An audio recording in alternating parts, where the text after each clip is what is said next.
आज इस वक्त मेरे साथ मौजूद है कंगना और बात होगी उनसे दिल से। कंगना, बहुत बहुत स्वागत है। थैंक यू इम्तियाज़। कंगना, दिल से हमने बात करी, दिल से बात करने के लिए हम यहाँ बैठे हुए हैं जी, हम सबसे पहले ये बोलेंगे कि आज आपका जो लुक आ रहा है ये बड़ा शानदार लग रहा है। Thank you. और हमेशा जब भी हमने आपको देखा कहीं पार्टी या कहीं पे भी, आप लुक्स के साथ बहुत बोलते हैं एक्सपेरिमेंट करती हैं आप। जी जी।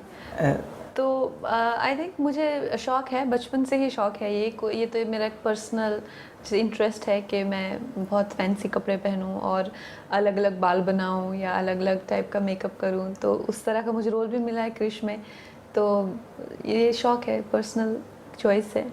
ये मतलब आपने जैसे बोला बचपन से आपको इस तरह का शौक था जी। तो बचपने में मतलब जब स्कूल जब जाती तब से ही शौक था? स्कूल से ही था ये शौक़।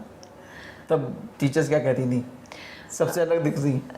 वेल स्कूल में तो यूनिफॉर्म होती थी, लेकिन कभी जैसे कोई फंक्शन हो जाता था, एनुअल फंक्शन या कुछ, तो हमेशा मैं कोई ना कोई ऐसा प्रोग्राम करती थी जैसे बचपन में जो अपनी उम्र के लिए बहुत ही ज़्यादा हटके कर लेना या कोई ऐसा कॉमेडी शो कर देना या इस तरह से। तो मेरे टीचर्स हमेशा थोड़े से मुझसे वो रहते थे, इम्प्रेस रहते थे। तो कंगना को शौक जो था एक्टिंग का बचपने से था? एक्टिंग का शौक़ तो नहीं उसको कह सकते, लेकिन एक होता है ना, किसी बच्चे में ऐसी कोई बात होती है जो हमेशा किसी चीज़ को करके मना नहीं करता, या क्लास का लीडर बनना हो या अपने जो टीचर कहते हैं चलो इनको परेड के लिए तैयार करो या सब, तो मुझे हमेशा ये रिस्पॉन्सिबिलिटीज़ देते थे। और कंगना को उसमें बहुत मज़ा आता था कि मेरा नाम हो और लोग बोल सेंटर ऑफ अट्रैक्शन रहे। सेंटर ऑफ अट्रैक्शन ही कह सकते हैं इसको, और एक अटेंशन सीकिंग एटीट्यूड नहीं था, लेकिन एक बहुत ही ज़िम्मेदार एटीट्यूड मेरा हमेशा से रहा है। चाहे घर में किसी काम को कहा गया हो या टीचर्स ने कुछ कहा गया हो, तो हमेशा ज़िम्मेदारी दिखाई है। तो कंगना पढ़ाई में भी उतनी तेज़ थी?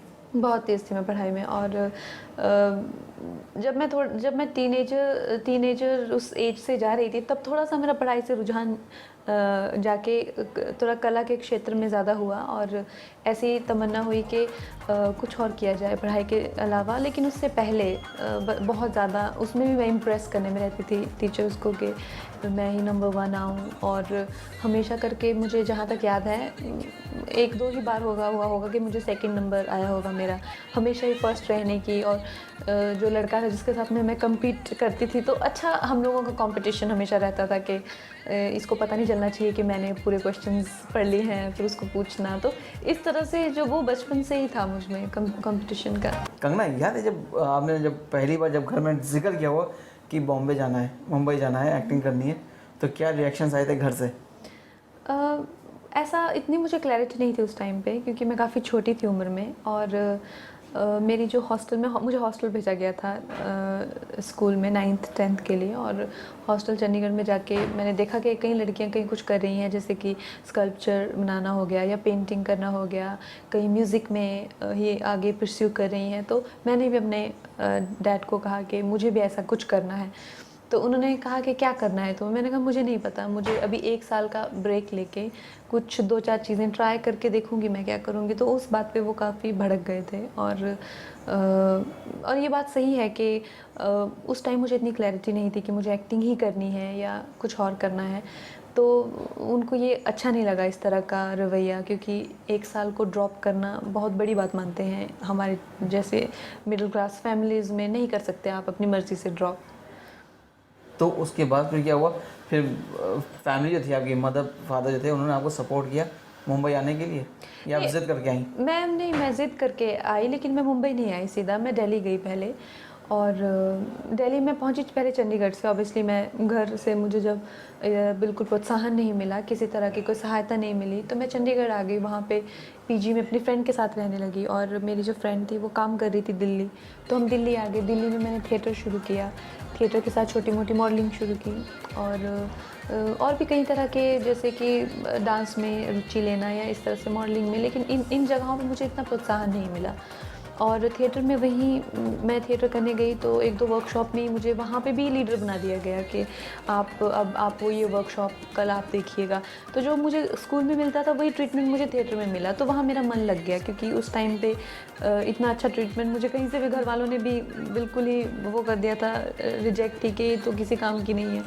और दोस्त भी नहीं थे, सब पढ़ाई अपनी कर रहे थे। तो तो उस टाइम पे जब थिएटर से इतना प्रोत्साहन मिला तो वहाँ पे चाहे इनकम कुछ नहीं थी, चाहे कोई फ्यूचर नहीं था, चाहे कोई सिक्योरिटी नहीं थी, लेकिन फिर वहाँ पे जाने का मन होता था कि रोज़ पहुँच जाते थे। इस तरह से फिर 5-6 महीने निकल गए। तो जो मेरे गुरु थे अरविंद गौर, जिन्होंने मुझे सिखाया है और जिनके साथ मैं थिएटर भी किया, कुछ चंद महीनों का थिएटर किया, जो कि थिएटर में माना भी नहीं जा सकता कि थिएटर कहा जा सकता है उसको, क्योंकि थिएटर तो तपस्या की तरह कई सालों से करना पड़ता है। तो उन्होंने कहा कि यहाँ पे तो कोई फ्यूचर नहीं है इस जैसे कंट्री में थिएटर का, और तुम इतनी छोटी हो, इतनी यंग हो और 17 साल की हो, तो तुम अपना ट्राई क्यों नहीं करती कि फ़िल्मों में, और अच्छी खासी दिखती हो तो हो सकता है तुम्हारा फ़िल्मों में और एक्टिंग अच्छी खासी जान लेती हो। तो उन्होंने कहा, तो मैंने कहीं ऑडिशन फिर देने शुरू किए। तो इस तरह से ज़रूरी नहीं है कि सबको ही अपनी फ्यूचर को लेके क्लैरिटी हो। कई बार आपको कई चीज़ें करते करते क्लैरिटी आती है कि हाँ, क्यों नहीं, हो सकता है यही मेरी मंजिल हो। कुछ फ्रॉड लोगों से सामना हुआ? देखिए, फ्रॉड लोग तो हर जगह होते हैं, अभी भी फ्रॉड लोगों से सामना तो होता ही रहता है। अभी भी होता है हाँ, अभी भी होता है, क्योंकि ऐसे कई लोग घूमते हैं जो खुद कुछ करते नहीं हैं और खुद उनको किसी चीज़ में इंटरेस्ट नहीं होता है, कामचोरी में रहते हैं और किसी का नाम लेके या किसी का नाम गलत इस्तेमाल करके हमेशा आपको जब जैसे छोटी सी कोई बात हो गई अभी, जैसे कोई हमें किसी का नाम यूज़ करके किसी अपीयरेंस को कराने के चक्कर में रहेंगे, बीच में कोई पैसे मारने के चक्कर में रहेंगे, एक्टरों का हमारा नाम गलत यूज़ करेंगे, किसी और का नाम गलत यूज़ करके हमसे कोई चीज़ कमिट करवा लेंगे। तो इस तरह से फ्रॉड्स तो रहते ही हैं, वो तो हमेशा आपको मिलते रहेंगे। तो शुरुआती दौर में मिले आपको जब दिल्ली में थी? क्योंकि बोलते हैं कि दिल्ली में क्राइम बहुत होता है लड़कियों को लेकर ख़ास तौर से, तो कभी आपको डर लगा, कभी आपको कुछ ऐसा कुछ?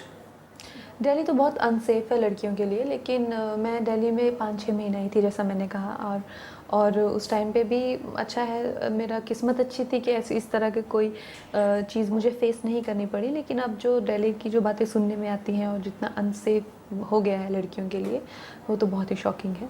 कंगना, फिर यहाँ पे आने के बाद जब आपने करियर अपना स्टार्ट किया, तो यहाँ पे तो जाहिर सी बात है, नया शहर, नए लोग, तो बहुत मुश्किल रहा होगा? मुश्किल तो सभी को आती है, मेरे साथ ही, ये कोई ऐसा तो नहीं है कि मेरे साथ ही नहीं, एक ऐसा। फीमेल को आती है, लड़की को आती है, तो उसके पीछे सपोर्ट भी बहुत ज़रूरी होता है, चाहे फैमिली का सपोर्ट हो या कोई बहुत अच्छे दोस्तों का सपोर्ट हो। लेकिन कंगना ने सब कुछ आके खुद ही अपना एक बोलेंगे जो एक मकाम बनाया, खुद ही से बनाया पूरा। देखिए, ये चीज़ें जो होती हैं ये कुछ आपके हाथ में रहती हैं, कुछ हल्का सा आपकी डेस्टिनी के हाथ में रहती हैं। तो और एक चीज़ जो मैंने अपनी ज़िंदगी में हमेशा फॉलो की है वो ये है कि और इसी करके मैं इस मुकाम पे पहुंच पाई हूँ, और इसमें कोई दो राय नहीं है कि मेरा एटीट्यूड हमेशा ही बहुत ही पॉजिटिव रहा है और पॉजिटिव चीज़ों की तरफ ज़्यादा ध्यान दिया, नहीं तो मुमकिन नहीं हो पाता था। लेकिन ऐसा नहीं है कि मुझे दिक्कतें नहीं आई या मुझे मुश्किलें नहीं आई। मुश्किलें किसी भी रूप में हो सकती है, फाइनेंशियल रूप में, हेल्थ के रूप में, या किसी इंसान के रूप में, किसी भी रूप में आ सकती हैं आपको मुश्किलें। लेकिन उन मुश्किलों का सामना करके आपको, अगर आप में हिम्मत है तो आपको आगे आते ही रहना पड़ेगा। छोटे से जगह की लड़की है, वो आती है बड़े शहर में जाके उसकी लाइफ स्टार्ट होती है, तो ये लाइफ बिल्कुल सही है कंगना के ऊपर? वेल, क्वीन ऐसा नहीं है कि एक ऐसी लड़की कहानी है जो कि छोटे शहर से आती है। क्वीन की जो कहानी है वो एक बहुत ही इंटरेस्टिंग इसका कॉन्सेप्ट है, और सबर्बन गर्ल है, दिल्ली की लड़की है, कोई छोटे शहर की लड़की नहीं है। और इनफैक्ट उसका जो पूरा बेस है, फिल्म का कॉन्सेप्ट यही है कि कैसे एक चेंज ऑफ थॉट हम लोगों की पूरी ज़िंदगी, हमारी पूरी परसेप्शन चेंज कर देता है। जैसे अगर आप कभी ऐसा आपको महसूस होता है कि कुछ भी ठीक नहीं है और काश मैं पैदा ही नहीं हुए होता या कुछ हुई होती, इस तरह से आपको महसूस होता है। 4-5 दिन बाद आपको लगता है कि अरे मैंने ऐसा सोचा भी कैसे, और मेरी ज़िंदगी कितनी खूबसूरत है। तो कैसे शिफ्ट ऑफ अ थॉट आपकी पूरी ज़िंदगी चेंज कर सकता है। तो एक लड़की की कहानी है, from extreme negative to extreme positive. और ये ज़िंदगी में मैं आपको ये कह सकती हूँ कि इस फिल्म को देखने के बाद कभी भी कोई डिप्रेस नहीं होएगा। और ये ज़रूर तय है कि इस फिल्म को देखने के बाद आप अपनी ज़िंदगी की ज़्यादा वैल्यू करने लगेंगे, और इतनी पॉजिटिव और इतनी खूबसूरत फिल्म है। जो आपने एक चीज़ बोली कि एक एक्सट्रीम राइट एक्सट्रीम लेफ्ट वाली चीज़ जो थी कि मैं पैदा ही क्यों हुई, या अरे मेरे लिए तो बहुत कुछ रखा हुआ था। जी। तो क्या कंगना ने कभी ऐसा कुछ सोचा था अपनी ज़िंदगी में, कभी कहीं से हार, निराश, कि मैं पैदा क्यों हुई? वेल ऐसा मोमेंट सबकी ज़िंदगी में आता है, मेरी में भी आया है, आपकी के भी आया है। ये चीज़ हम सब बीइंग ह्यूमन, ये इमोशन बहुत ही ऑर्डिनरी इमोशन है हमारे लिए, और उसमें भी कई ले सो क्वीन जो है is a celebration of humanity, कि कैसे हम इंसान कितने, जो बहुत ही सेंसिटिव और बहुत ही फाइन फिल्म है।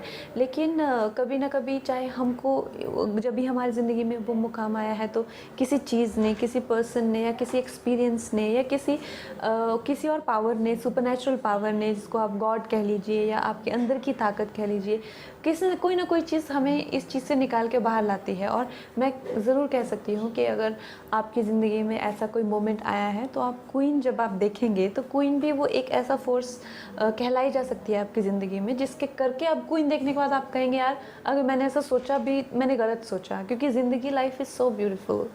फिल्म आपकी बड़ी तारीफ हो रही है, कई इंटरनेशनल आपकी फेस्टिवल्स में भी गई है। जी। तो आपने फिल्म देखी होगी, जाहिर सी बात है। जी। तो आपको क्या लग रहा है? हमने अपनी ज़िंदगी को कभी इतना अनमोल समझा ही नहीं, जबकि ज़िंदगी कितनी अनमोल है और कितनी खूबसूरत है, और हम लोग आज तक कैसे जी रहे हैं बिना अपनी ज़िंदगी की वैल्यू किए।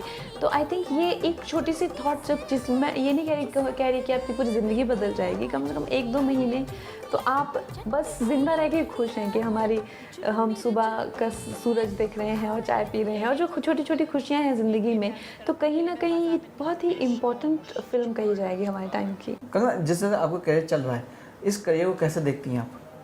अ, देखिए, मेरे लिए अभी ये इस वक्त का जो फ़ेज़ है बहुत इंटरेस्टिंग है, क्योंकि मुझे जो काम अब मिल रहा है, मैं 7 सालों से काम कर रही हूँ, और जितना काम मुझे अब मिल रहा है और जितना अच्छा काम अब मिल रहा है, उतना मुझे पहले कभी भी नहीं मिला। और चाहे आप रोल्स देख लीजिए, चाहे फ़िल्म्स देख लीजिए, कहीं न कहीं जो क्वीन है या क्रिश 3 है या रिवॉल्वर रानी है, इतने अच्छे बेहतरीन कैरेक्टर, और एज़ एन एक्टर सैटिस्फैक्शन मुझे अब जाके, इतना संघर्ष के बाद अब मिल रही है। जो चीज़ आती है ज़िंदगी में, एक जो बोलते हैं एक सक्सेस जो लेके आती है, उसको संभालना मुश्किल होता है एक एक्टर के लिए। वेल आई थिंक होता है मुश्किल, क्योंकि सक्सेस हो जाना भी एक मुश्किल चीज़ है, हो जाए तो उसको सस्टेन करना भी मुश्किल चीज़ है, क्योंकि कई लोगों को आप आते जाते देखते हैं, फ्लेवर ऑफ सीज़न 1-2 साल के लिए सक्सेस हो जाते हैं, फिर उनका कोई अता पता ही नहीं है। तो मैं पिछले 7 साल से काम कर रही हूँ, तो इसको सस्टेन करना, लोग 2-4 फ़िल्में दे देते हैं, मैंने कितनी बड़ी-बड़ी फ़िल्मों में काम किया है। आपको ये जो कॉन्स्टेंटली अपने आप पे काम करके, अपनी फ़िल्मों पे काम करके हुए, या नई-नई तरीके से फिर सुपरहिट फ़िल्में देते ही रहना पड़ता है, अगर आपको इस चीज़ को सस्टेन करना है और तो। क्रिश का जो हाल लग रहा है वो सुपरहिट वाला ही लग रहा है। जी, होपफुली। क्रिश में आपका कैरेक्टर बिल्कुल अलग, डिफरेंट लग रहा है। उसके लिए आपने शायद बहुत ज़्यादा तैयारियाँ की हैं, उसमें एक्शन वगैरह भी आपने किया है। वेल क्रिश तो साइंस फिक्शन है, और हमारी कंट्री में आई थिंक लोग बहुत बेसब्री से इंतज़ार कर रहे हैं, क्योंकि हमारे यहाँ पे साइंस फिक्शंस बनती नहीं है, और ऊपर से राकेश रोशन जी जो हमारे डायरेक्टर हैं, उनकी इतनी बड़ी फ़ैन फॉलोइंग है, और ऋतिक सुपर हीरो हैं, तो ऑलरेडी फ़िल्म को लेके इतनी गर्मी है, इतनी चर्चा है कि इतना मैंने अपनी किसी फ़िल्म के बारे में इतना क्रेज़ नहीं देखा। यूट्यूब पे जितने लोग वॉच कर चुके हैं या जितना सराह रहे हैं, वो इतना क्रेज़ मैंने नहीं देखा अभी तक। एक वैम्प है, वो प्यार भी कर रही है उसी से जिसकी वो दुश्मन है। वेल ये तो आपको फ़िल्म देख के पता चलेगा कि क्या कैरेक्टर है, और क्या उसके शेड्स हैं, और क्या कहानी है। एक चीज़ और भी आप पूछेंगे, जब नंबर्स की बात होती है, आइटम नंबर्स की बात होती है, तो आपका एक नंबर बड़ा खूबसूरत आया है रज्जो में। जी। उसके बारे में कुछ बताएंगे आप? देखिए, वो आइटम नंबर नहीं है, मैं आइटम नंबर्स के बिल्कुल ख़िलाफ़ हूँ, और मैं कभी ना करने ये के टैग दिया जाता है, नहीं, वो हिप हॉप नंबर भी बोल सकते हैं आप। वो फ़िल्म का गाना है, और वो फ़िल्म की डिमांड है, फ़िल्म मुजरा घरानों पे बेस्ड है, तो वो फ़िल्म का एक इस तरह से मुजरा ही है, और लोग बहुत सराह रहे हैं, ऑलरेडी उनको बहुत पसंद आ रहा है, और मुझे अच्छा लगा कि मुझे कभी डांस करने का मौका ही नहीं मिला, और अब जाके जब फ़िल्म में डांस करने का मौका मिला है, और लोग इतने बड़े पैमाने पे उसको पसंद कर रहे हैं, तो हमारे लिए बहुत अच्छी बात है। अब कंगना जो है वो डिफरेंट रोल्स करने के लिए अपने को मतलब तैयार कर चुकी हैं, जी। क्योंकि अब कंगना की जो फिल्में आ रही हैं उसमें हर जगह कंगना अलग नज़र आ रही हैं। जी। तो कंगना को ये जो अपने अंदर चेंजेस आ रहे हैं, ये कैसे लग रहे हैं? वेल मैंने जैसा कहा कि ये मेरे लिए सबसे एक्साइटिंग फ़ेज़ है, आज तक मैंने जितने भी साल काम किया है, और मुझे नहीं लगता कि इससे ज़्यादा मैं और डिमांड कर सकती हूँ, क्योंकि ऑलरेडी मुझे इतने अच्छे कैरेक्टर्स, अब मुझे बस इंतज़ार है कि ये फ़िल्में क्रिश, क्वीन, रिवॉल्वर एंड ये सब फ़िल्में आएँ और दर्शकों को अच्छी लगे, तो ताकि मेरा एक उनके साथ में जो एक रिलेशनशिप है वो इस्टेब्लिश हो और मैं एक अच्छा नाम बनाऊँ एज एन एक्टर और एक कलाकार जिसकी फ़िल्मों का ना कि लोग देख के एंजॉय करें बट एक इंतज़ार भी करें, और मैं उस तरह से अच्छा काम करूँ और जिस तरह से एक अच्छा रिलेशनशिप बनाऊँ। हमें पूरा यकीन है कंगना कि जो जिस तरह से आपका क्राफ्ट चल रहा है, अब लोग जो है आपकी फ़िल्मों का इंतज़ार कर रहे हैं और आगे भी अलग अलग रोल में कंगना को देखना पसंद करेंगे। एक चीज़ चलते थे पूछेंगे कि जैसे आपने बोला था शुरू में कि फैमिली जो थी उस वो ज़ाहिर सी बात है, एक मिडिल क्लास फैमिली जो है वो अपनी लड़की को थोड़ा सा सोचती है कि अकेले ना जाने दे कहीं बाहर, लेकिन अब जब कंगना ने इतना बड़ा मुकाम बना लिया इंडस्ट्री में, अब फैमिली का क्या हाल है?